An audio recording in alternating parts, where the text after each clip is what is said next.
Our first group of hand tools is driving tools. Their general purpose is to connect two pieces together. Screwdrivers are examples of driving tools. These are hand tools specifically designed to insert and tighten or to loosen and remove screws. Screwdrivers are generally made up of three parts. The first one is the handle, the second one is the shaft or shank, and the third is the drive tip or bit. The handle is the part of the screwdriver that the user holds and twists. While some may be wood or carbon fiber, they're generally a hard plastic or nylon, and some feature rubber grips. The head or tip, which engages with a screw, a mechanism to apply force by rotating the tip, and some way to position and support the screwdriver, the tip of which is shaped in to fit a particular type of screw.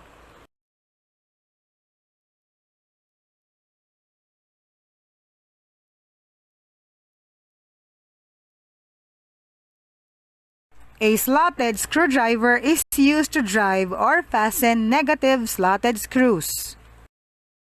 Phillips screwdriver is used to drive or fasten positive slotted screws.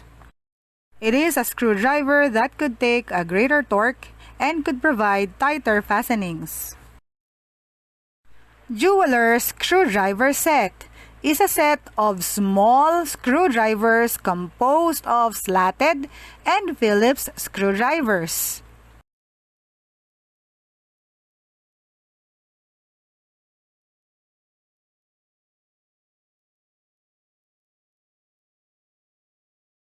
The next group of tools is the soldering tools.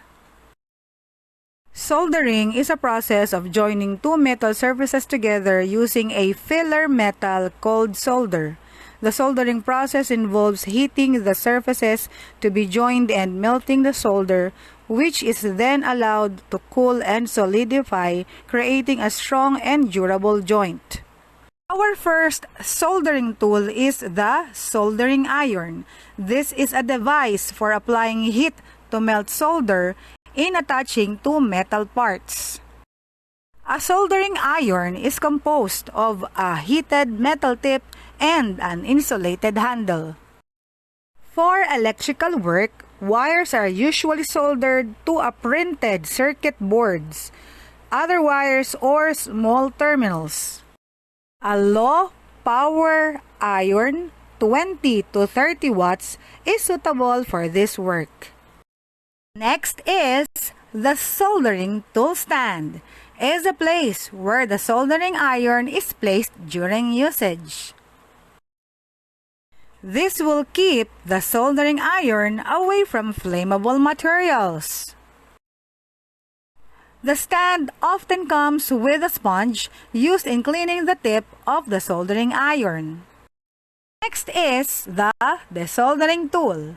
It is used in removing soldered wires and components on printed circuit boards for troubleshooting and repair purposes.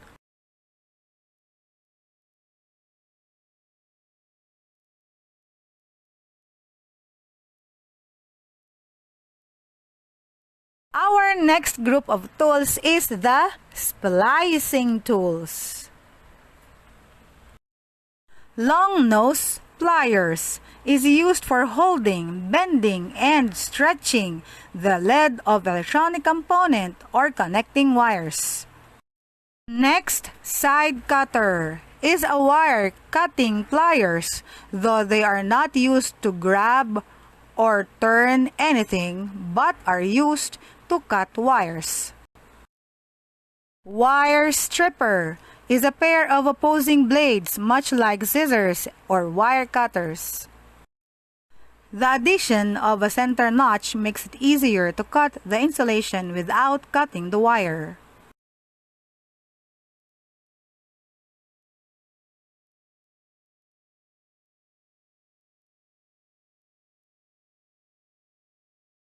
Next group is the boring tools.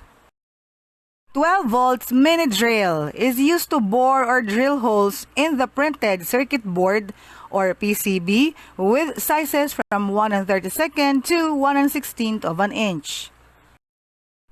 Portable electric drill is used for boring hole or holes in plastic or metal chassis with the use of drill bits having sizes from 1/6 to approximately 1/4 of an inch. Metal files. These are hand tools having a series of sharp parallel ridges or teeth. Most files have narrow pointed tongue at one end to which a handle can be fitted. The first example of a metal file is a flat file. Is parallel in width and tapered in thickness. They are used for flat surfaces and edges. Half-round file is tapered in width and thickness, coming to a point and is narrower than a standard half-round and used for filing inside of rings. Lastly is the round file, is also called a rat tail file, which is gradually tapered and used for many tasks that require a round tool, such as enlarging round holes or cutting a scalloped edge.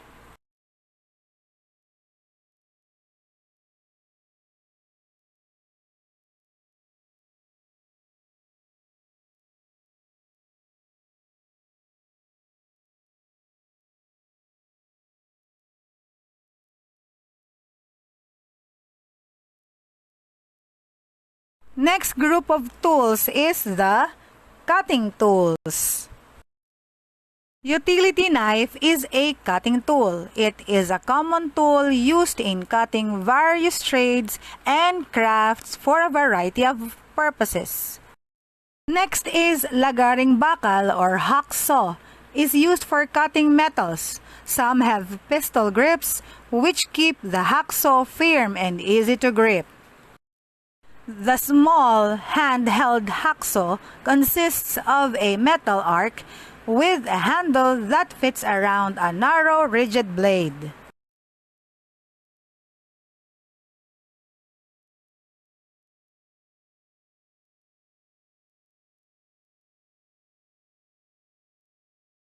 Our last group of tools is the auxiliary tools.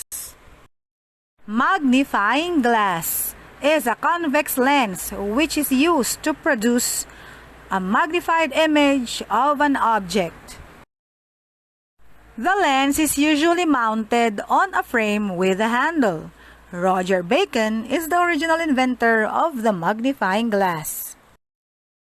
A magnifying glass works by creating a magnified virtual image of an object behind the lens.